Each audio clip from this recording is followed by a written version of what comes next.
জাতীয় সমাজতান্ত্রিক দল জেএসডি এর আলোচনা ও মতবিনিময়ে সভা অনুষ্ঠিত।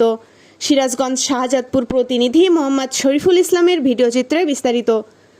সিরাজগঞ্জ শাহজাদপুর পৌর শহর ৫ নং ওয়ার্ড পারকোলায় জাতীয় সমাজতান্ত্রিক দল জেএসডির আলোচনা ও মতবিনিময় সভা অনুষ্ঠিত। আলোচনা সভায় সভাপতিত্ব করেন মোহাম্মদ সাত্তার মোল্লা, সাবেক মেম্বার নরিনা ইউনিয়ন।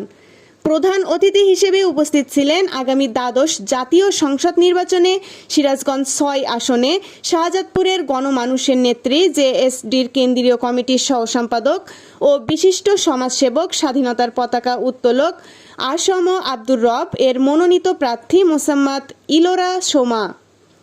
বিশেষ অতিথি হিসেবে উপস্থিত ছিলেন আব্দুল্লাহ আল মামুন, কেন্দ্রীয় সাংগঠনিক সম্পাদক, ও সিরাজগঞ্জ জেলার সাধারণ সম্পাদক মোহাম্মদ শামীম রেজা, ছাত্রনেতা মোহাম্মদ নজরুল ইসলাম, সভাপতি জাতীয় সমাজতান্ত্রিক দল জেএসডি যুব পরিষদ সিরাজগঞ্জ জেলা শাখা। এছাড়াও আরও উপস্থিত ছিলেন বিভিন্ন পর্যায়ের নেতৃবৃন্দ ও জনসাধারণগণ।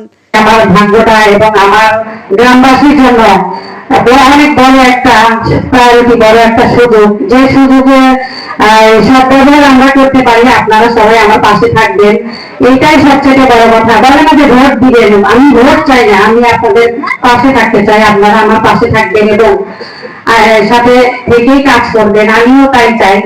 যে গ্রামবাসীরা সবাই চেনে, মানে আমার বাবা আবু সাত্তার মোল্লা মেম্বার বললেও অনেকে চেনে, মোল্লা বললেও অনেকে চেনে।